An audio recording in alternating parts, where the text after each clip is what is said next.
Hey everybody, Dave Isaacs with you here with another fundamentals video. This one is about primarily just how you hold the guitar, and most importantly really if you're playing the guitar that's right for you, and the way you're going to make that determination is how it feels when you hold it. And of course, playing standing or sitting is going to change how it's going to feel. So right now I'm just talking about sitting down. When we're performing, we're often standing up, of course, and that opens up a whole other set of questions, and I'll get into some of that as well. But the most important thing, and this is what I tell people when they're absolute beginners and they've never even touched a guitar before, and they say, well, I want to pick out an instrument, but I don't really know what to do. And a lot of the time you walk into the shop and whatever brand they happen to be pushing at that moment that's within your price range is the instrument that you're going to walk out with. But I'm actually kind of amazed by the number of people that I see coming into my studio with clearly the wrong instrument. And when I say that, I mean a guitar that's too big for them to play comfortably. So when that happens, of course, you're starting off at a real disadvantage right from the beginning, and the odds that you're going to be able to get past that and really move on to be able to play well become more against you. It doesn't mean that you can't, but there's no reason why you should start off at a disadvantage. So I want to point out that this instrument that I'm playing right here is actually not a full-size acoustic guitar. What you think of when you're picturing a full-size acoustic is called a Dreadnought Style. And this is a design that was created in, I believe, the 1920s. And it's a flat-topped acoustic guitar style. And I say flat top as opposed to the arch top, rounded top guitars that you would hear being played in jazz bands, early jazz bands in those days, and are still played in jazz music today and in rock music as well. But most acoustics are flat tops at this point. And the Dreadnought was designed to be a loud instrument. It was designed to have a lot of projection and to compete with much louder instruments like, say, a violin or a fiddle, depending on where you come from and what context you're playing it in. So this is called an OM, or an orchestra model, and it doesn't look significantly smaller, and really it isn't, but it is a little bit, and the difference is primarily in the depth. You'll notice that it gets wider as we go from this side to this side, but a Dreadnought is significantly deeper here. And so when I go to rest my right arm here, a Dreadnought is going to push my shoulder out further. And so if you're completely new to this and you're looking to pick out an instrument, or if you're not sure if your guitar is really right for you, then all you have to do is sit down and rest your strumming hand on the guitar. And if you can do it in front of a mirror, that's even better. You'll notice that if the guitar is too big for you, that what it tends to do is raise the shoulder. If I have to accommodate this real deep body, then this is what's going to happen. Now, often as we play, that right shoulder will, or the strumming hand shoulder, will creep up anyway. But you notice now, as I strum,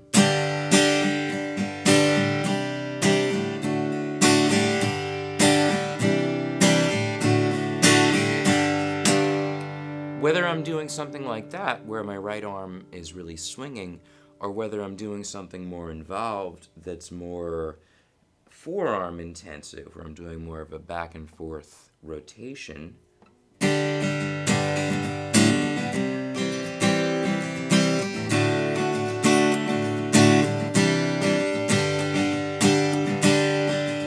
how my shoulders are basically level.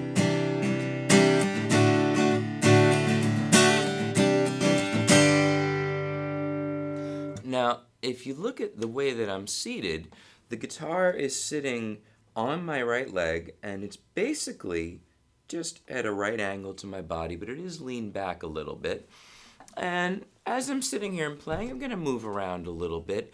You might find that if you turn the body a little bit, sometimes that's comfortable, sometimes that allows your shoulders to level out a little bit. The thing you really want to avoid is this. And frequently, that also comes from dropping the neck. So if you're playing seated, you want to be in a position where the neck is at least straight, and it's sometimes helpful to have it angled up a little bit. And when you play with a strap, the strap will almost automatically hold it up this way. And that definitely helps, say, if you're playing primarily lead.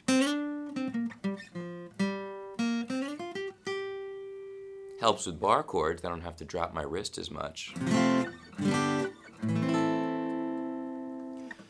But there's really nothing wrong with this position, and those of you who have taken guitar lessons or maybe worked on your own from a book or watched videos or whatever it is, might have been told at some point, just like I was when I first started playing, that your fretting hand thumb should not come up over the top of the neck.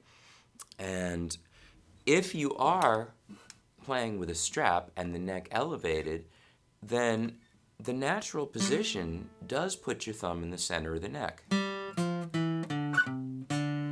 If I turn this around, you can see about where it falls. And like I said, that's great for bar chords. But if I go to play open position chords, in order to keep my thumb down in the center of the neck, I have to extend and bend my wrist. And it doesn't take a whole lot of knowledge. All you have to do is look at that and say, well, gee, that looks maybe a little bit awkward. If you've never thought about it, but that is the way you hold your hand, I want you to consider what happens when you do bring the thumb up a little bit. See how it straightens the wrist. Now, whether I'm holding the neck up or whether I'm seated and holding the neck more level, that thumb over here in this position allows me to keep that wrist straight. And all you have to do to illustrate the fact that this is a stronger position and it gives you better grip is to hold your hand out in front of you and make a fist, and then do the same thing with your wrist bent, and you will feel these muscles and these tendons in here working harder. So your basic position when you're seated should be, whether the neck is straight out or whether the neck is elevated a little bit, basically like this.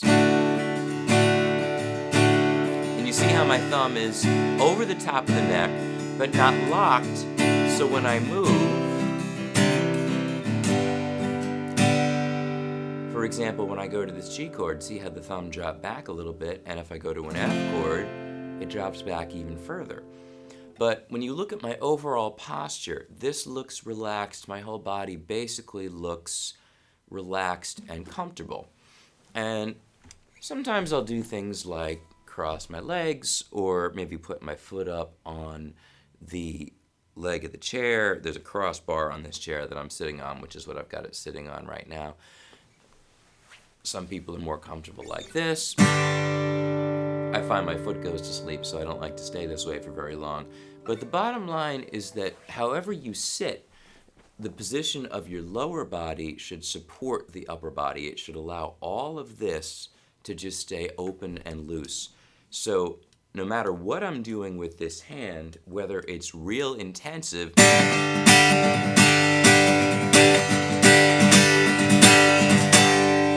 or more simple,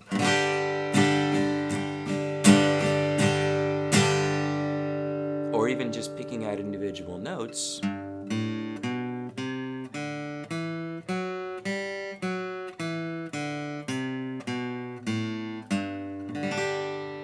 you don't see a whole lot of variation in this part of my body.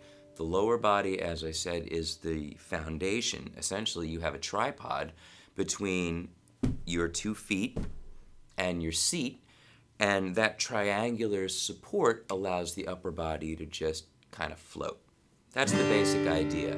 When you're standing, instead of the 3 points to sit on, you have 2 points, but you balance in very much the same way on your 2 feet, and I'll get into that in another video. But the size of the guitar and shape of the guitar makes a big difference here. Obviously, electric guitars, being so much thinner for the most part, are going to feel different also.